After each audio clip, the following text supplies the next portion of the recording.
Hello and welcome to Borno Restoration, the program where we bring you updates on developmental efforts of the Zulum administration in Borno State. I am Jessie Tofida. In times of crisis and recovery, information is more than just news. It is a tool for shaping perception, building public trust, and reinforcing social cohesion. In Borno State, where years of insurgency have left deep scars and complex challenges, effective communication is essential for governance, healing, and progress. This will be a focus on the program today. But before that, let's take a look at what is happening in the state on Borno today.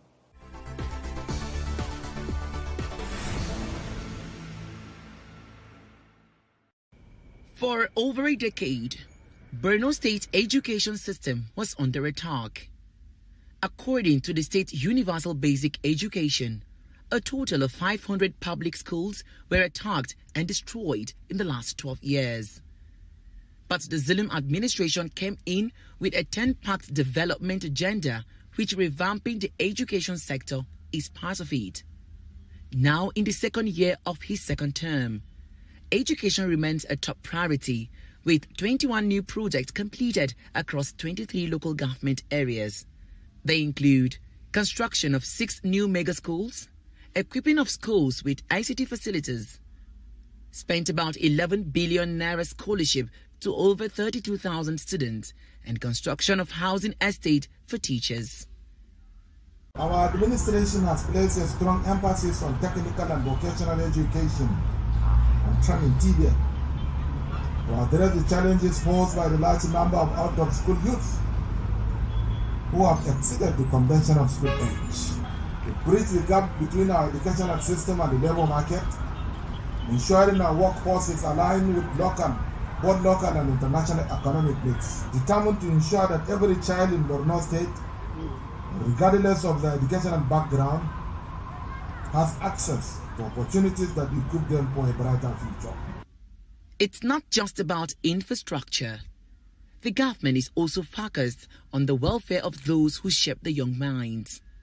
Borno State has consistently allocated a sizable amount in its annual budget to education, a clear demonstration of prioritizing the human capital development as a driver of progress as enshrined in our 25 years development plan. We have rebuilt schools, enrolled thousands of out-of-school children, provided scholastic materials, trained teachers, contributing significantly to our current education recovery and development. At the grassroots, teachers are beginning to feel the difference. For me, I am receiving minimum wage. I am on grade level 12, earning about 99,300 and something. But some of us, as a result of one thing or the other, as per the last competent test that took place about 2-3 years back. From ashes to accolades, Borno's education story is fast evolving. And with the pace, scale and consistency of the Zulum administration's interventions, the state may just be on its way to becoming Nigeria's next educational hub.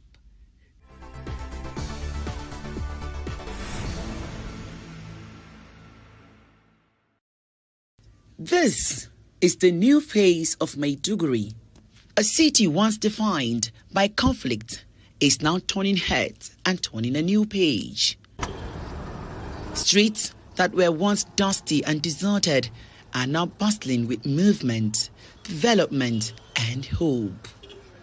Under Governor Babagana Zulum, Maiduguri is changing not just in infrastructure, but in spirit. In just 2 years into his second term, the governor has delivered 3 flyovers, modern structures that have reshaped the skyline and decongested some of the city's busiest intersections. In order to ensure that we retain the image of Maiduguri Metropolitan, we need to, upgrade the status of Maiduguri Metropolitan Council. Most importantly, Maiduguri is one of the most densely populated states in the northeast, and it still remains the capital of Borno State. And then the population is increasing rapidly. The work hasn't stopped there. At Post Office Junction, one of Maiduguri's most iconic landmarks, a foot flyover is under construction. Side by side, roadworks, housing estates, and drainage networks are springing up across the city. Infrastructure development is one of the key pillars in the 10-pact agenda of the Zulum's administration. The governor understood that improved infrastructure is very key in making environment conducive for businesses and other activities to thrive. Zulum has transformed not only Borno or not only Maiduguri into a small London, but he has transformed the whole of the state into USA. Governor Zulum has made it clear this is not about politics, but purpose. A mission to rebuild communities, restore dignity, and make Borno greater than it has ever been. As the city rebuilds, the people are beginning to dream again of peace, opportunity, and future filled with hope.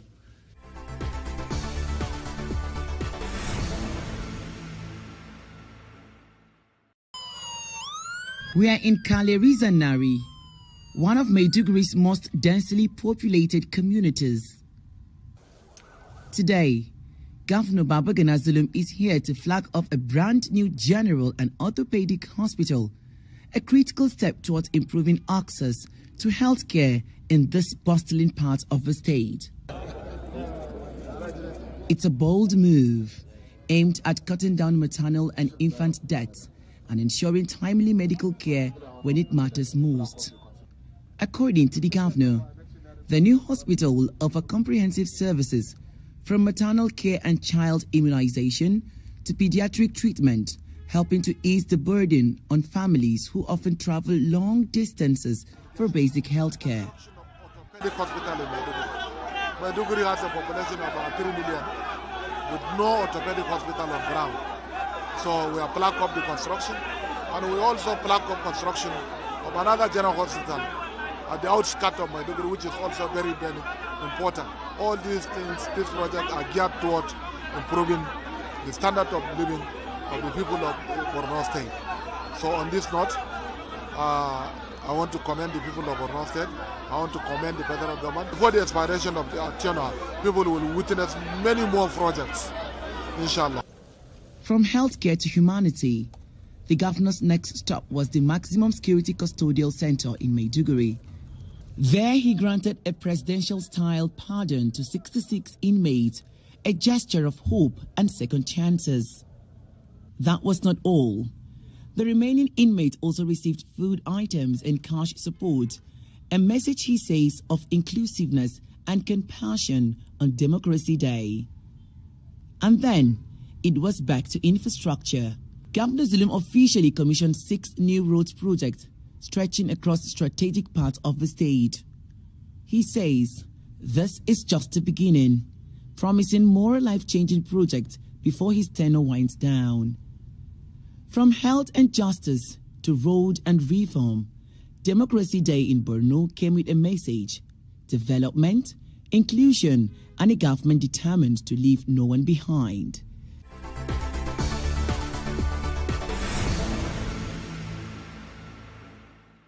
Responsibility of telling the true story of Borno State and its struggles, resilience, and transformation after the devastating Boko Haram insurgency rests in the part of those who manage the information. Behind every government action is a narrative that must be conveyed with clarity, responsibility, and vision. In today's episode, we will bring you the concluding part of the interview I had with the Special Advisor to the Borno State Governor on Media and Strategy, Mr. Dauda Ilia, as we discuss the state of economy and how he is helping to shape the state seen, understood, and heard within and outside Nigeria. Take a listen.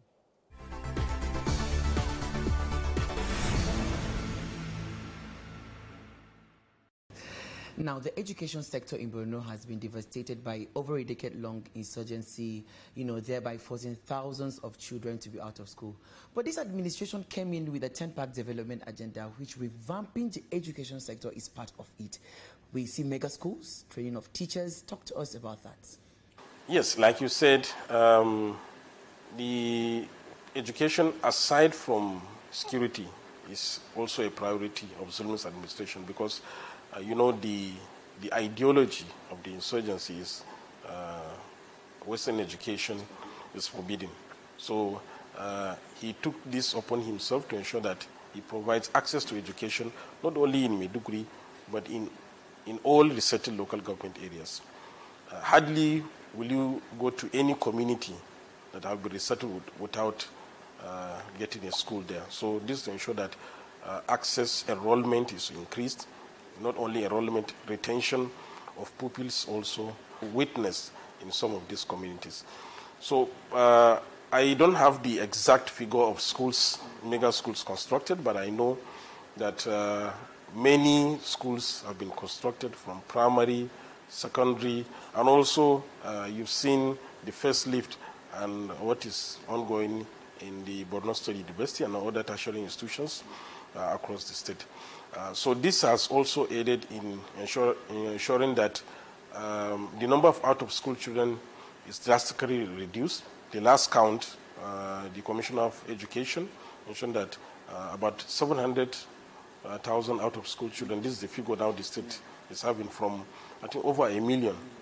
So you can see, and more schools, and if you see the nature of the construction of schools, it's also, it will also help in ensuring that parents were motivated to send their children to school because of the gigantic nature and how beautifying the school is. And aside from the infrastructure of schools, teachers were also recruited. Last year, in 2024, 4,000 teachers were recruited by the state government, 3,000 under LEA, local government authority, 1,000 under the secondary school board. This to ensure that the gap between the teachers that are retiring and the new ones is also filled because teachers also retire. So, and aside from that, the state government also trained some of the LEA teachers because the aspect of training and capacity building was very key, and that's why the teachers were trained. And after training, those that are able to scale through the examination and the test conducted, their salary scale will also be upgraded. So they will enjoy the new salary scale, which is very unique. The Borno State salary scale is almost equivalent to that of the federal government. So this is an effort to ginger. And also this year, His Excellency captured in the budget that about 500 teachers will also be recruited. This is an effort to ensure that the teacher ratio is also breached. This is part of His Excellency's effort. Aside from constructing schools, teachers will be recruited, and also children are given that opportunity. Public schools, particularly public schools. And he also constructed the high Islamic schools. He promised that each and every local government area will have at least one high Islamic schools. This is to counter the Boko Haram ideology because they use Islam to indoctrinate particularly the younger generation. And that is why His Excellency is constructing these high Islamic schools to counter this negative ideology. One incident that would forever, leave an indelible mark in the lives of Borno citizens is the September 10th flooding. Talk to us on how in just a few weeks the state government pulled itself through and people continue to pick up the pieces of their lives and continue their, dailies better. Well, this is an episode that will hardly be forgotten in the lifetime of Borno State. It will go a long way in the history of the state. Like you said, the flooding has devastated different sectors of life. But because of His Excellency, the personality of His Excellency, the donations received is unimaginable because people from different parts of the country visited the state and commiserated with His Excellency over this unfortunate incident, and they have donated their resources. And that's why, upon receiving the donations, His Excellency constituted a committee to ensure that these funds are judiciously utilized. Mapping were conducted in communities affected by this flooding, and the victims were also, their data was also taken, and they were given different kind of support, cash assistance, and other intervention to ensure that it cushioned the impact of the flooding. Right now, as I'm talking to you, aside from the individual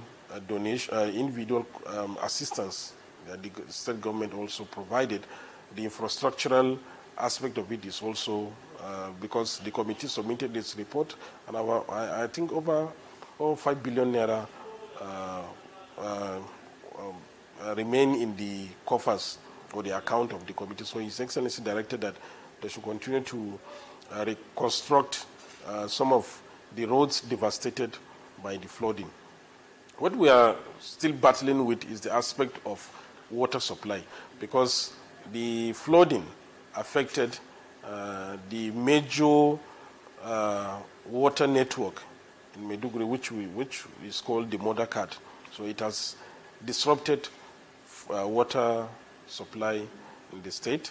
His Excellency is making effort to ensure that the Mother Cat is repaired. But as part of effort to ensure that the scarcity of water supply in the state, cushion the impact of the scarcity, he has directed the Rural and Water Agency, that is RUWASA, to immediately construct boreholes, lower aquifer and middle aquifer boreholes, and also ensure that some of the boreholes are converted into hybrid solarization of the boreholes to ensure that this administration provide potable water. He has continued to make effort to ensure that, particularly Maiduguri Metropolis, some parts are still experiencing the scarcity of water, but his effort is deliberate to ensure that he address the issue of water scarcity and also repair the destroyed Mother Cat, which is the major, like I said, water supply channel to different parts of the metropolis. So people have resumed their livelihood activities in the state. Traders were also supported during the flood disaster. I think like 10 different markets were affected, and some traders were also provided little support. It is not compensation, like His Excellency said, because you cannot compensate traders or people affected by the flood disaster, but it's little support to ensure that they pick up their pieces of livelihood. So, yes, the flooding has come, and people of Maiduguri, because of their resilient nature, people of Borno, they have seen insurgency, fire disasters in different areas, and also the flooding. But we have a resilient people that will overcome all the challenges that we've experienced. Okay. And what legacy is this government wants to leave behind? Well, the legacy is to have a very strong people that are very strong people with that will continue to earn their means of livelihood. The dependency nature, this is what one of the challenges that we've witnessed during the Boko Haram insurgency. People tend to depend on aid, on intervention from different partners or government agencies. But what His Excellency wants to leave is to ensure that Borno is rebuilt back, people become resilient, and also the aspect of livelihood, they're able to earn their means of livelihood independently without any kind of support, and ensure that the state is secured, a very peaceful and secure Borno. This is what His Excellency wants to leave, and also a high level of education and a healthy citizenry, boost the economy through collaboration with neighboring countries, as you recall, I think early this year, His Excellency opened the international cattle market in Banki. This is all in an effort to ensure that trading and commerce is also improved in the state. So, number one is to ensure a secure and peaceful society. Number two, well-literate and enlightened people and a healthy citizenry that can earn their means of livelihood independently. Finally, what message do you have to the people of Borno State? Well, my message is to continue to support His Excellency's effort to ensure that he achieve his 10-pact agenda. If there is no support from members of the public, he will not achieve what he's able to achieve now. And he needs that collaboration and support more than ever before, because he's now he has barely 2 years before the end of his administration. So he needs this support from the people. And also, to also key into his administration's 10-pact agenda. We went around some of the communities to assess the level of water scarcity. And what will amaze you is some communities, as simple as a tap, government has provided water to those communities, but some unscrupulous members of the community will vandalize some of this infrastructure. And they will continue to rely on government to fix this problem. Some is just a minor problem that maybe 2,000, 3,000 will fix those problems. But unfortunately, they will continue to wait for government to do that. So there is a need for community mobilization, community awareness to ensure that this infrastructure provided to them is their own. It is not Zulum's infrastructure, because they enjoy some of these facilities. Like schools. The last time His Excellency mentioned that one of the schools constructed along Bama Road, the people try to turn the place into where they will park their wheelbarrow and other. So it is so disheartening that government provided some of this infrastructure for your community to benefit. But unfortunately, some people are not so well enlightened to see that this is our own property. It is not government property. It's our community. It's for the community, and we need to protect and ensure that we also support government in its drive to ensure that our community, particularly the younger generation and students, benefit. So there's a need for the collaborative effort to ensure that people support Zulum's administration in different aspects of endeavor. And if this collaboration and support, if you're able to give him, to continue to be patient with him, yes, you all know that the economic challenge is only peculiar to Borno. The demands of people continue to increase because of the economic crunch, but His Excellency is trying his best to ensure that he provides the people of Borno State with all they require in terms of critical needs and other intervention to make sure that the people of Borno live peacefully and very happy. So this is my message to the people, to continue to support Zulum's administration, and to also, if you are to criticize, do constructive criticism. The government is not immune to criticism.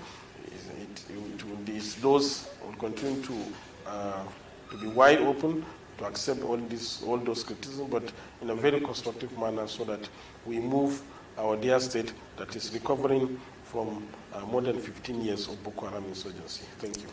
Special Advisor to the Governor on Media and Strategy, Mr. Daude Ilya, thank you for your time on Borno Restoration. Thank you very much.